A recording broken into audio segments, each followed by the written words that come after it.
Assalamualaikum warahmatullahi wabarakatuh. Auzubillahi minasyaitonirrajim. Bismillahirrahmanirrahim. Kiramin baroroh, yang mulia lagi berbudi. Sudah hampir 3 sampai 5 kali kita mendapatkan ayat-ayat yang dimana Allah memastikan bahwa segala firman-Nya itu disampaikan lewat utusan-utusannya, yaitu para malaikat, yang dimana malaikat utamanya adalah Jibril. Dan Allah selalu menekankan bahwa malaikat-malaikatku itu makhluk yang mulia, makhluk yang berbudi, makhluk yang terhormat di sisinya.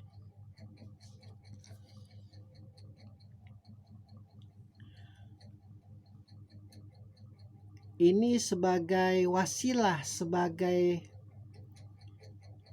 pesan bahwa dia tidak sembarangan, walaupun para malaikat itu seluruhnya adalah suci, seluruhnya adalah baik, seluruhnya adalah senantiasa bertasbih kepadanya, senantiasa memuji dirinya, senantiasa memuliakan dirinya.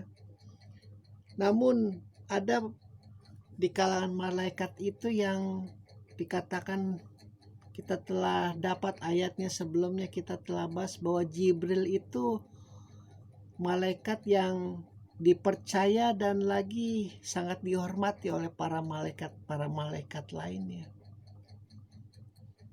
Jadi di antara malaikat pun ada tingkatan-tingkatan kepercayaan, tingkatan-tingkatan kemuliaan. Dan Jibril ada yang paling mulia di antara para malaikat itu. Ini untuk memastikan, karena klaim-klaim ayat-ayat setan yang disampaikan oleh musuhnya Muhammad itu tidak hanya terjadi di abad modern kali ini saja. Pada saat Rasulullah menyampaikan tentang ayat-ayat Al-Quran, Muhammad pun dituduh ini ayat-ayat setan ini. Ini ayat-ayat iblis, ayat-ayat laknat. Jadi jangan heran kalau kita sekarang ada yang beranggapan bahwa Al-Quran itu adalah ayat-ayat setan, dan orang-orang pintar yang mengatakannya. Di zaman Muhammad, di zaman Rasulullah itu Muhammad sudah dituduh sebagai raja bidah, raja sesat. Meskipun selalu kalah hujah-hujah mereka ketika diterangkan bahwa Hajar Aswad itu yang mendirikan adalah Ibrahim. Dan Ibrahim sama sekali tidak pernah menyembah berhala, malah memenggal berhala. Dan sekarang berhala 360 itu, makanya sampai kapanpun Rasulullah menangnya di situ. Sekali lagi di sini Allah menerangkan bahwa aku bisa saja langsung bicara dengan Muhammad, bisa. Seperti permintaan Musa yang ingin melihat wajahku. Kau yakin Musa ingin melihat wajahku? Ini aku beri kegaiban saja, kau lihat itu pohon. Dan ini rupaku, dan pohon itu terbakar, langsung pingsan dia. Tidak ada yang bisa melihat wajah Allah.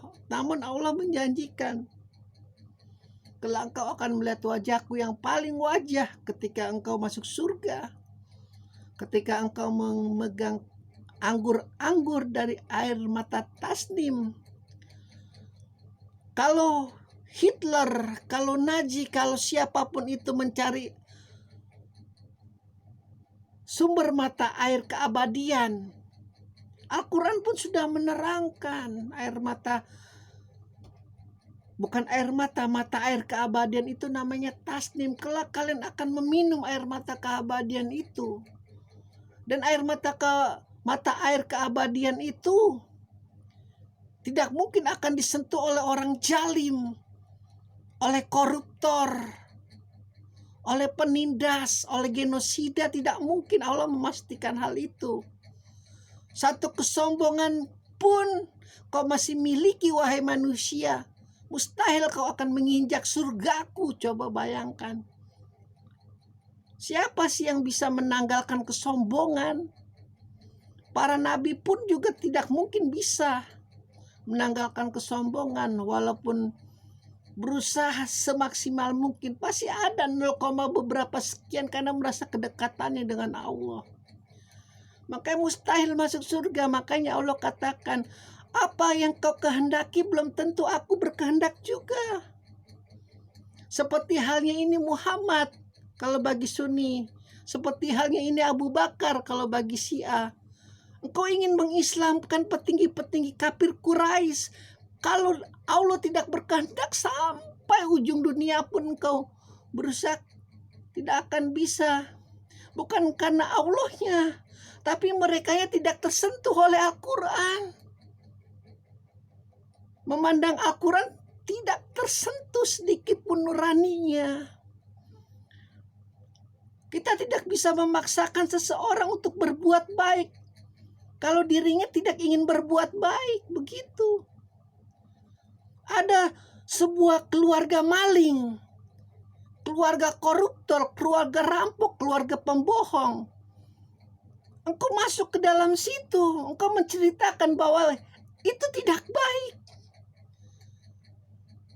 Kemuliaan lewat mengambil hak orang lain itu tidak baik. Engkau berbicara berbusa-busa sampai mampus, tidak akan mereka dengarkan.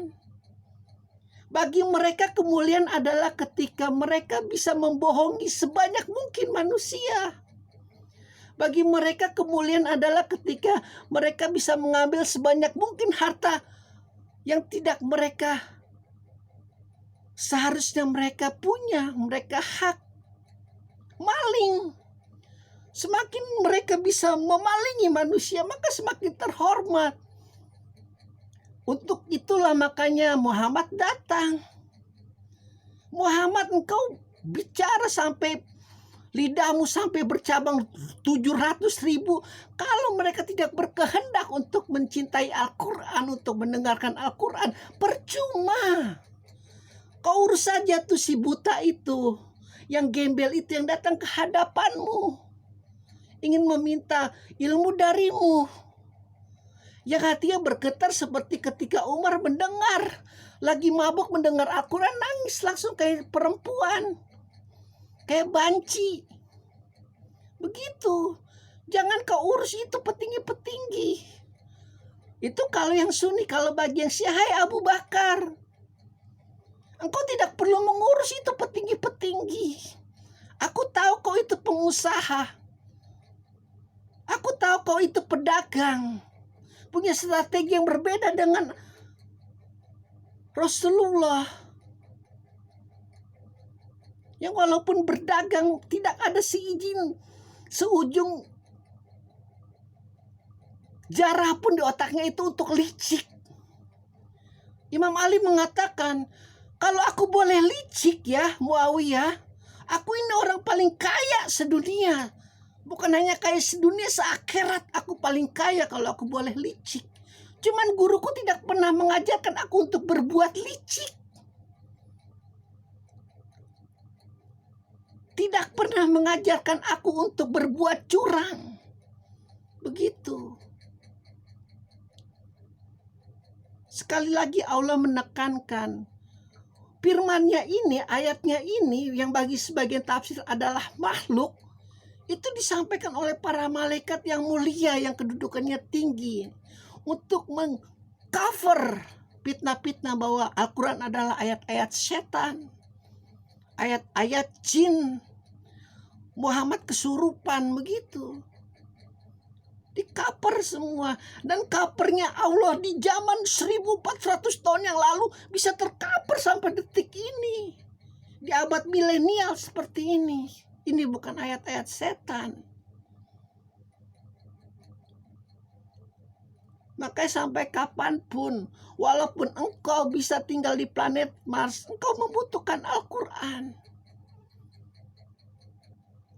Engkau membutuhkan Al-Quran, bukan Al-Quran yang membutuhkan engkau itu. Alhamdulillahirabbil alamin.